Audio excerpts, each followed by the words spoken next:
mengapa kematian beliau menggemparkan Kairo dengan pemakamannya yang dihadiri lebih dari 500.000 orang. Mari kita simak kisah dari Asosiasi Universitas Islam Mesir ini. Al-Kisah dari kampung kecil bernama Tafahna al-Ashraf, distrik Middle Ghamir, provinsi Dakohliyah, Mesir. Ada 9 orang sarjana miskin lulusan Fakultas Pertanian. Lalu mereka pun sepakat membuat sebuah peternakan unggas, sembari mencari mitra ke-10. Namun mereka terbentur modal. Maka dengan sekuat tenaga mereka kumpulkan dari hasil menjual tanah, perhiasan istri, hingga meminjam. Meski tidak banyak terkumpul, namun mencukupi untuk memulai usahanya. Pertanyaan tersisa, siapa mitra yang ke-10? Insinyur Solah, satu dari mereka, pun berkata, "Aku sudah menemukan mitra yang ke-10. Siapa?" kata teman-temannya. "Allah," lanjutnya. "Allah akan menjadi mitra usaha kita yang ke-10. Allah akan mendapat 10% dari keuntungan kita. Dengan perjanjian, Allah yang akan memberikan perlindungan dan pemeliharaan, keamanan dari segala wabah penyakit." Akhirnya mereka pun sepakat. Kontrak kerjasama pun ditulis secara rinci dan dicatatkan ke notaris, lengkap dengan peran mitra ke-10 tersebut. Tak disangka, setelah 1 musim bisnis mereka langsung meroket, jauh dari yang dibayangkan sebelumnya.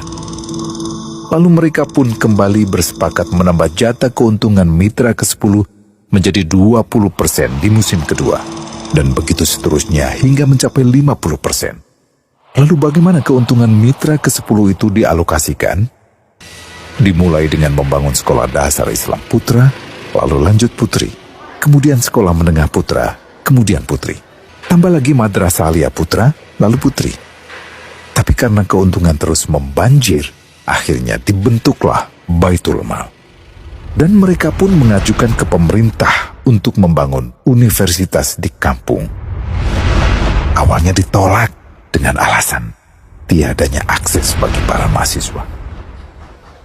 Tak berapa lama mereka pun mengajukan pembangunan universitas lengkap dengan stasiun kereta beserta jalurnya dengan biaya mandiri. Akhirnya permintaan ini disetujui. Dan pertama dalam sejarah Mesir, berdirilah sebuah universitas di perkampungan kecil. Semakin berkembang, dibangun pula fakultas kedua, ketiga, keempat hingga asrama putri dengan kapasitas 600 kamar. Lalu asrama putra dengan 1.000 kamar. Tiket kereta api pun digratiskan untuk memudahkan transportasi menuju kampung tersebut. Tak cukup hanya itu, dibangun Baitul Mal berikutnya hingga hilang kemiskinan di daerah tersebut. Dan program ini diduplikasi ke kampung-kampung lain hingga bisa dikatakan tak ada kampung yang disinggahi Insinyur Solah kecuali akan dibangun Baitul Mal untuk warga. Bantuan pun diberikan untuk fakir miskin dan para janda.